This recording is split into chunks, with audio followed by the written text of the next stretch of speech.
नमस्कार, आदाब। मैं हूं मौजम खान। एक बार फिर से आप सभी का स्वागत है यूथ कनेक्शन न्यूज में। आज हमारे साथ स्टूडियो में मौजूद है अग्निवेश गुप्ता जी, जिनके पिताजी स्वर्गीय राधेश्याम जी समाजवाद से अपनी पहचान बना चुके हैं।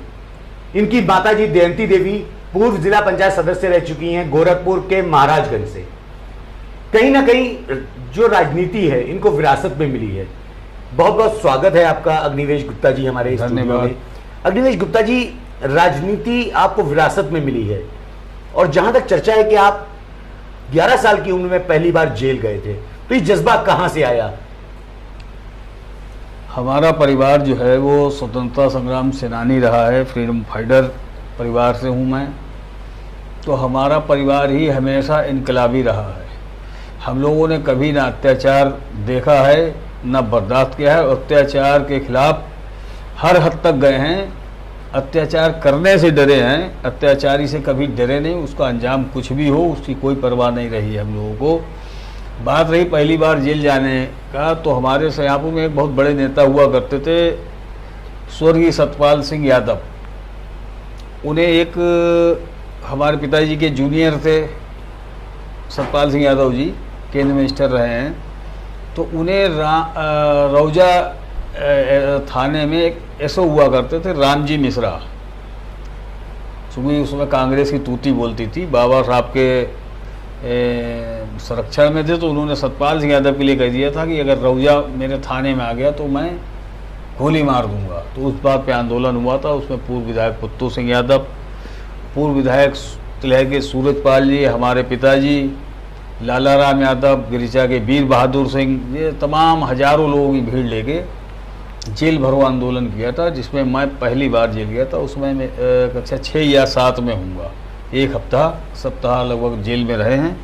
उसके बाद जिला प्रशासन ने मांगों को मान लिया और फिर हम लोग रिहाई हुए। जैसा कि आपके बारे में कहा जाता है कि 11 साल की उम्र से आप राजनीति में हैं, तो क्या लगता है जब आपकी उम्र 11 साल थी और जो आज की राजनीति, इसमें क्या कुछ अंतर देखने को मिला?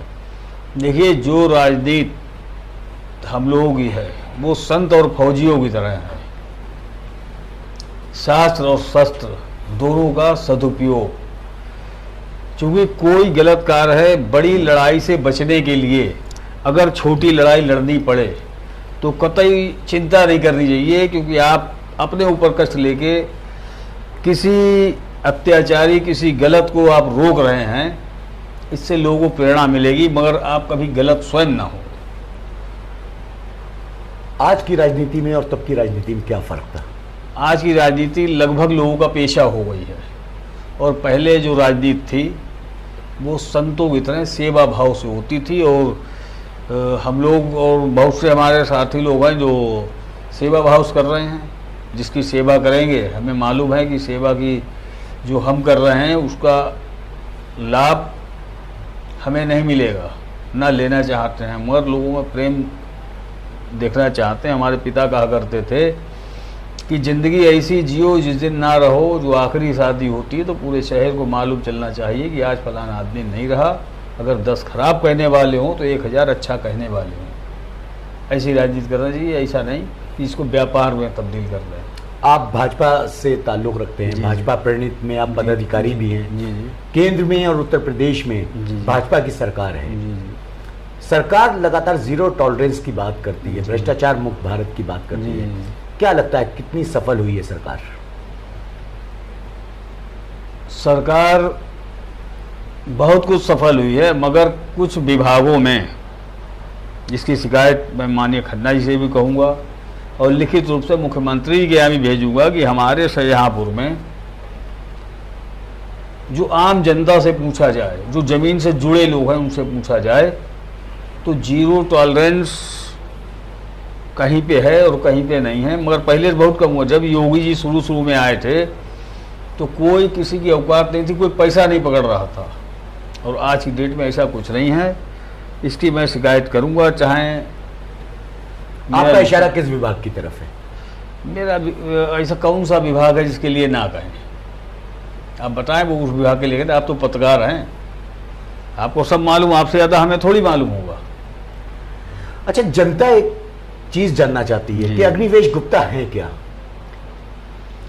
अग्निवेश गुप्ता जिस लाइन में देखो व्यापारी भी हैं। जिंदगी हमारी अत्याचार से लड़ते लड़ते हो गई। लोग हमें एक दूसरी दृष्टि से भी देखते हैं। हमारा आमदनी का स्रोत तो व्यापार है। चूँकि हमारी निजी जिंदगी में राजनीति का सदैव शिकार हुआ हूँ मैं। हमेशा मेरे खिलाफ फर्जी मुकदमे लिखे गए और मैं संघर्ष करता रहा, मगर मैं कभी झुका नहीं।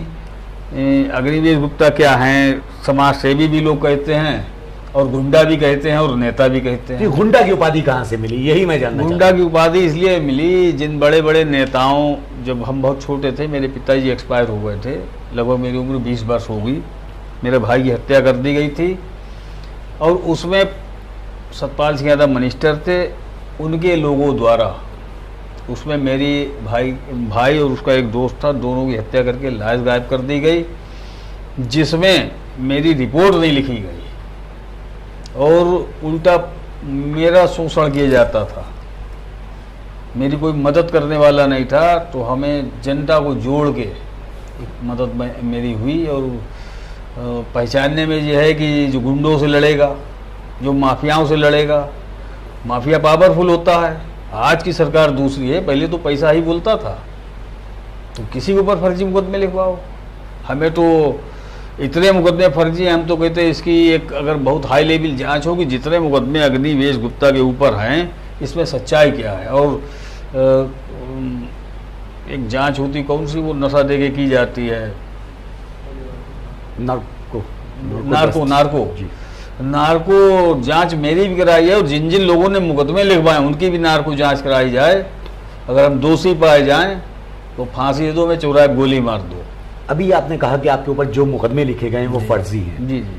कहीं ना कहीं देखा जाता है कि कोई ना कोई आधार होता है कोई भी एफआईआर दर्ज करने का। पब्लिक में एक व्यापारी, एक नेता, एक गुंडे के रूप से किस तरह से जाना जाने लगा? जाना इसलिए जाने लगा कि मेरी गुंडों से लड़ाई हुई। गुंडे अगर मैं करता तो मैंने मकान कब्जे किए होते, मैंने ठेकेदारी की। मैं राजनीति में हूँ, राजनीतिक लोगों से, राजनीतिक परिवार है, राजनीतिक लोगों से संबंध रहे हैं।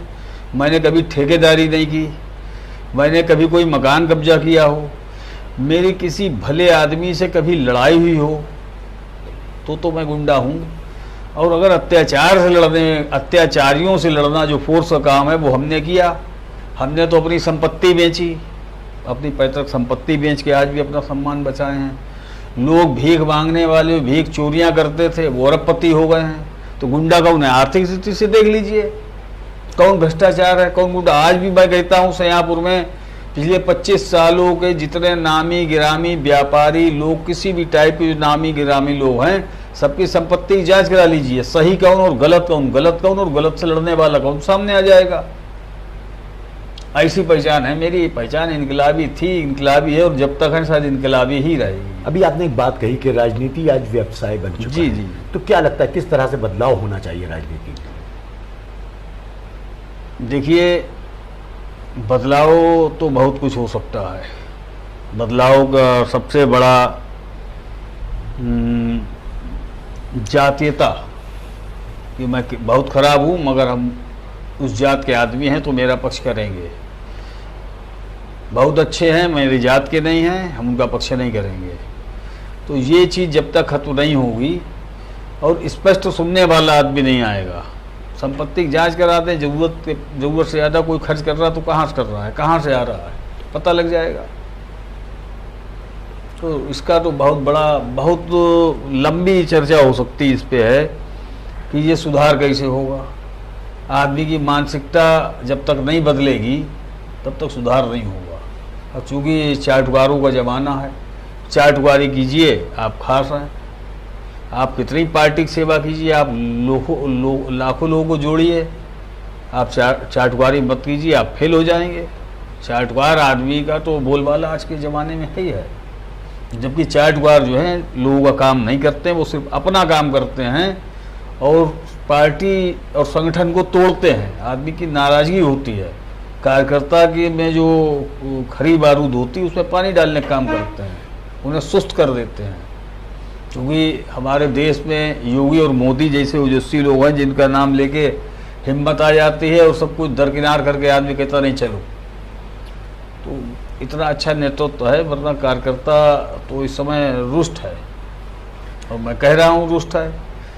हमें राजनीति करनी है, लोगों का साथ है। अभी कहीं है अभी हमें हटवा दो, साथ हैं साथ थोड़ी छोड़ देंगे। तो ये थे हमारे साथ अग्निवेश गुप्ता जी, जिन्होंने बेबाकी से अपनी बात रखी।